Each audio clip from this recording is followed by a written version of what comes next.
Welcome to the channel. Today's video is going to be all about the Season 2 close range meta. I'm going to focus on SMGs as well as maybe some ARs that might fit in a little bit here.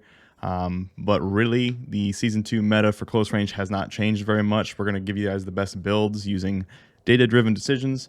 But to start off with, let's just go through the top 5 time to kill weapons, top 4 time to kill weapons here. We've got the Fennec, Lockman Sub, Vel 46, and the Vaznev 9K.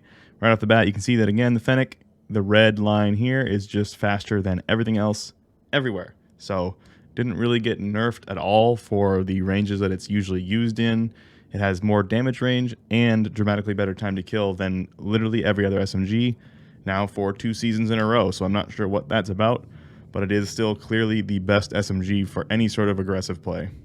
Damage profiles and fire rate changes are fully up to date on True Game data for Season 2. So if you want to go mess around with this stuff yourself, all the attachments are on there except for the newest weapon, but besides that, pretty much everything is up to date.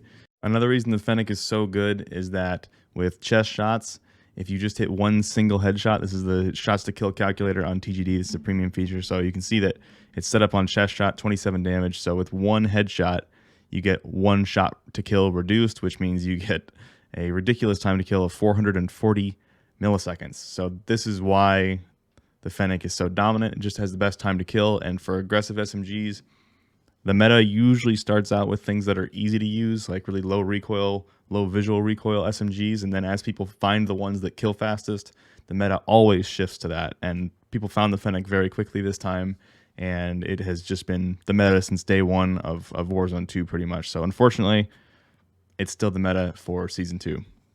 I'm going to add a new segment to this meta video that I've never really done before.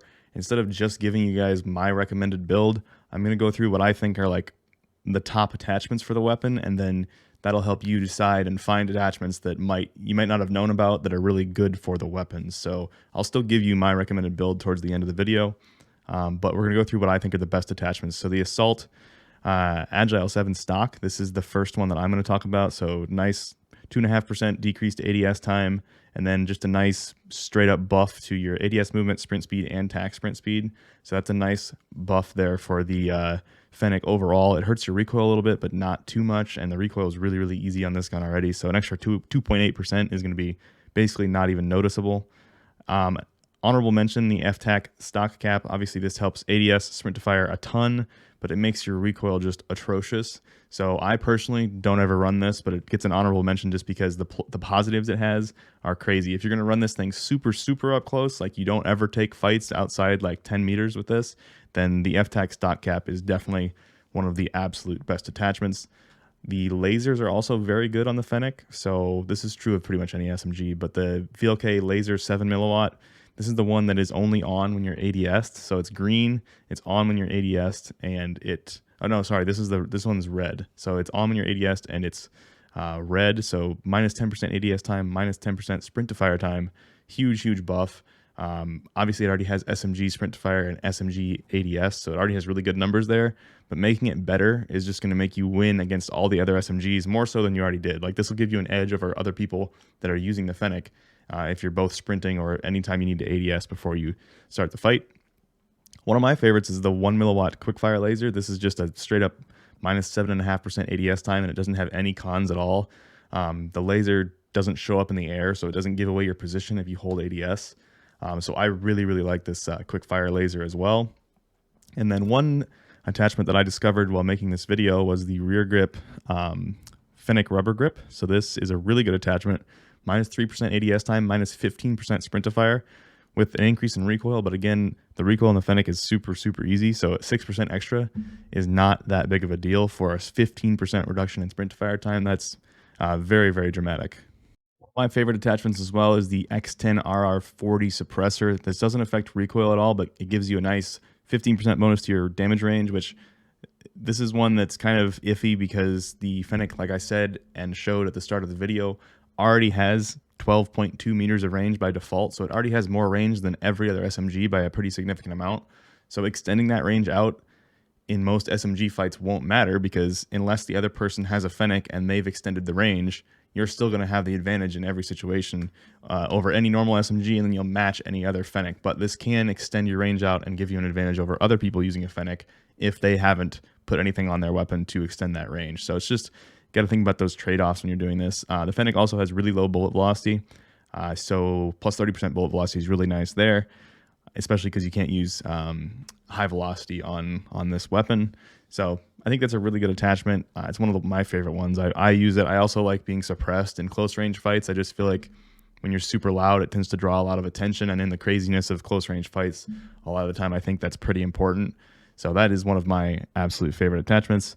If you are building this with like the stock cap or something that makes the recoil difficult, or if you just have difficulty with recoil in general, a couple other really good attachments would be the XRK Sandstorm and the Bruin Pendulum. These both are kind of the most recoil help you can get vertically. So the Bruin Pendulum has a little more horizontal and a little less vertical. The XRK Sandstorm has a little more vertical and a little less horizontal. As for horizontal recoil, the Lacerta Compensator, this does 27% horizontal and 7% vertical. That's really, really good there, especially for only a 40 millisecond penalty to ADS time. That's a great attachment for anyone that's trying to shrink that recoil in horizontally. Let's take a quick look at the barrels. In general, the barrels are not very good. They just have too many negative trade-offs. The trade-offs are very strong for some reason in the barrels on this game. So the first barrel with a 10% reduction to range, I would really, really try to avoid that if I were you, just because a reduction to range, because almost everyone else is going to be running the Fennec. You don't want to reduce that range, because every now and then you might be in that range gap where if you reduce the range and they didn't, they're going to have 1 or 2 less shots to kill, and you're going to lose that fight every single time. This becomes more of a problem when more and more of the community is running the same exact weapon. So in this case, everyone's running the Fennec, so you don't want to reduce your range at all, just in case you get in those situations. So that barrel's kind of out, from, in my opinion, because of that. The FTAC 8.5-inch Recon does not actually hurt your range. So this is one that I actually think is decent. It's not great. It has a really small buff to your movement speed. It also helps your ADS time. Hurts your bullet velocity, and this gun already has terrible bullet velocity, so that's kind of a painful one there. The recoil is not a big deal, 4.8%. It's not a big change there, so that's not really that big of a negative. But the bullet velocity is a little bit of a negative. But if you want to run a barrel, I think the 8.5-inch is probably the best option. Because like if you look at the rest of these barrels, yeah, it gives a bunch of range and a bunch of bullet velocity and recoil control. This one gives a bunch of range and bullet velocity. 40% range on the 16.5-inch barrel is crazy. But if you look at the ADS time penalty, 174 milliseconds on the Ninja barrel, 110 milliseconds on the Covert Force, and 150 milliseconds on the ZLR Ignition barrel. That makes the Fennec feel like an LMG almost. Like the amount of ADS time you have is crazy when you add those attachments, and those are straight additive. So I've mentioned this a bunch before, but for some reason Modern Warfare 2 has both additive and multiplicative stats. So on TGD, if it says plus some number, so if it says, like, a good example is the movement speed here, these movement speeds on the Recon barrel say plus 0.06 meters per second. That is a straight additive amount. That's not a multiplication. So if it says a percentage, if it says plus 4.8% recoil, that takes the base recoil and multiplies it by 4.8.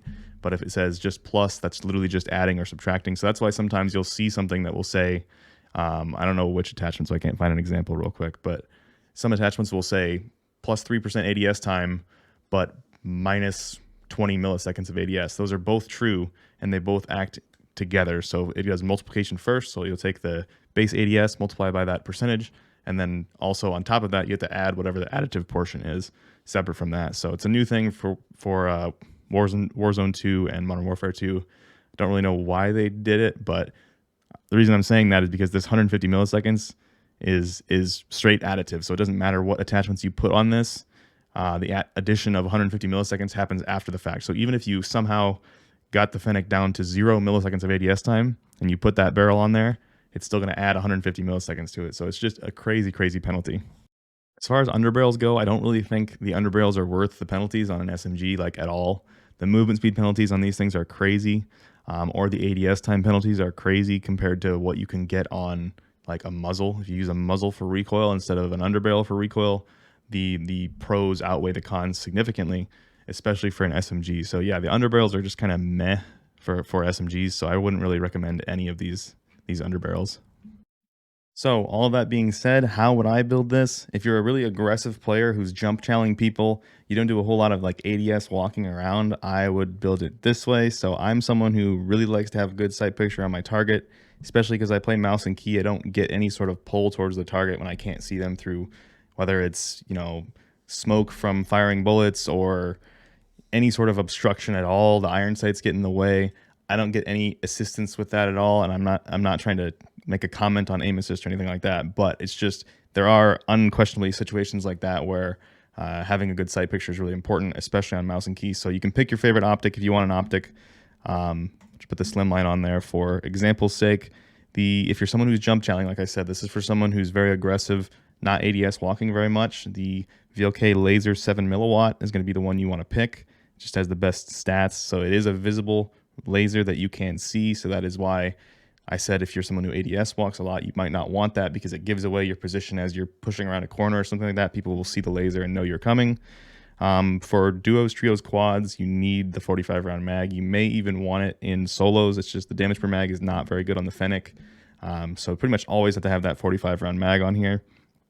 And then surprise attachment that I didn't really expect to be that good. This Fennec rubber grip is fantastic.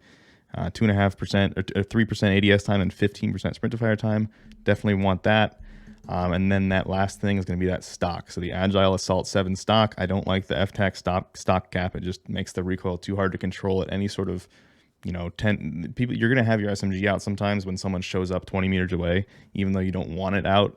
It's going to happen. So you can't have terrible recoil. So that's why I like this Assault 7 stock. Just gives you really nice strafe speed. So that plus 0.3 meters per second ADS movement speed is awesome, as well as sprint speed, tac sprint speed, and ADS time. So this is what I would recommend for someone who's very, very aggressive. There's no suppressor on this, obviously. So I'll do a build for that in a second. But yeah, if you weren't using an optic, so if you're someone who likes the iron sights on this gun, I would probably just swap the optic for that X10 RR40. I think this would be the best build then for the Fennec 45. Like I said, this X10, because of the 15% range and 30% bullet velocity, that's going to make you win against a lot of other Fennecs in situations where that damage range comes into play. So I just think, yeah, these are probably two of my favorite builds. All right, so for someone who jump chows, this is the recommended build here. I've got the tunings as well. Let's quickly go through those. Fennec rubber grip tunings here. We've got a little bit towards sprint to fire. Sprint to fire is more important than aiming stability up close for sure. Recoil steadiness versus aim down sight speed. Again, aim down sight speed is going to be more important up close. The Agile Assault 7 stock, we've got minus 2.97 towards aim down sight speed versus aim walking steadiness.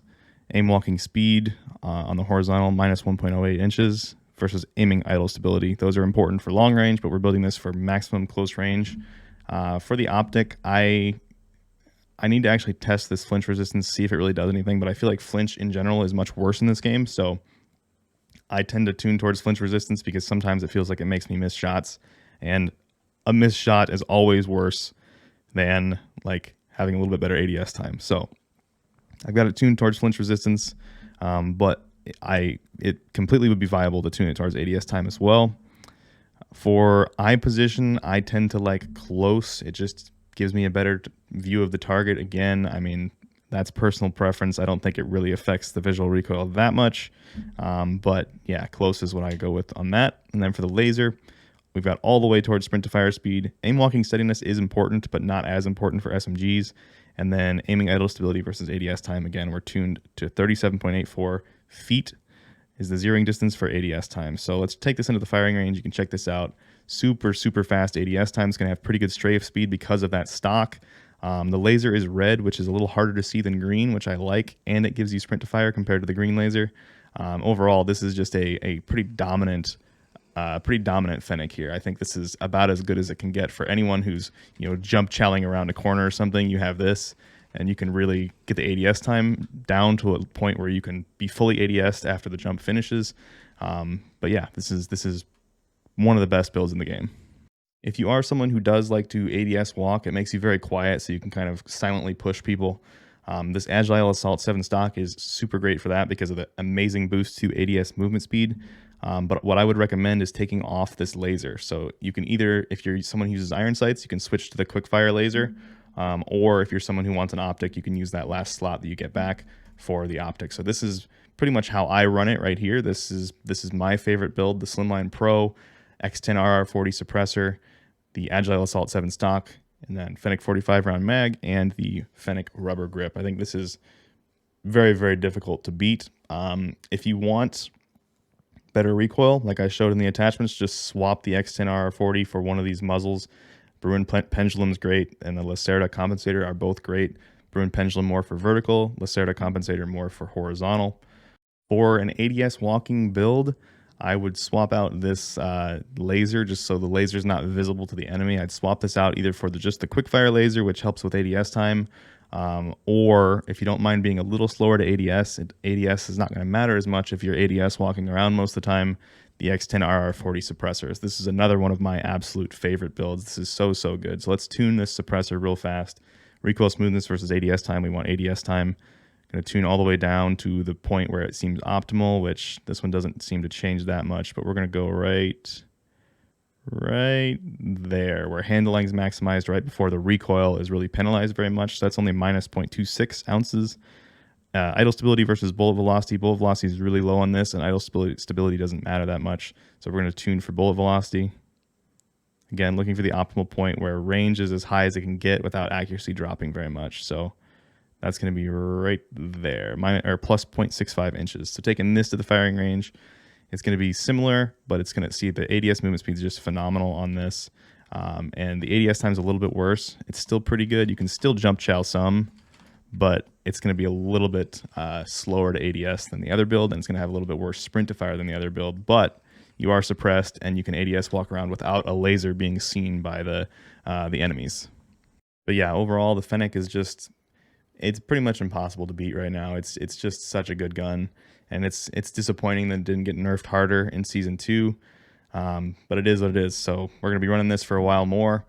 There's really not a whole lot else for me to talk about that competes with this, which is unfortunate. It's so far above everything else that the other weapons just almost aren't worth talking about. The Lockman sub and the Vaznev are probably the two closest to the Fennec in terms of aggressive close-range builds, but the Fennec is just pretty far and above the best weapon for that kind of stuff right now. And you could start talking about things like the Vel, the PDSW, the MX9 for sniper support, but then compared to like the Chimera or the Hemlock even, like it doesn't make a whole lot of sense to use those weapons as sniper support. So it's just, SMGs are in a weird spot right now. It's pretty much just you have to use the Fennec. There is another honorable mention in this video besides the Fennec, and that's the KV broadside. This is the one thing that's going to beat the Fennec up close. I'm probably going to do a separate dedicated video on that gun, just because I haven't looked into it at all before this video. I don't usually cover shotguns because I don't like to create ultra toxic metas, and shotguns can become that. But just because the meta is so small right now, and it's just the Fennec, I do want to cover that new KV broadside shotgun at some point. That's all I wanted to cover in this video. I know that unfortunately I pretty much only talked about the Fennec, but that's just kind of the state of the meta right now, is the Fennec is just far and above the best SMG, unfortunately. So hopefully with Season 2.5, Season 2 Reloaded, we'll get some changes again, because this is just kind of getting boring at this point. I'm not really sure why they didn't change it up any more than they did. But yeah, hope you guys enjoyed it. Hope you learned something. Best way to support always is TGD premium subscription, $5 a month. You get all the premium features as well. I'm working on some really, really amazing features coming out in the next probably, I don't know, month or two. We'll see. But yeah, hope you guys enjoyed it. I'll see you in the next one.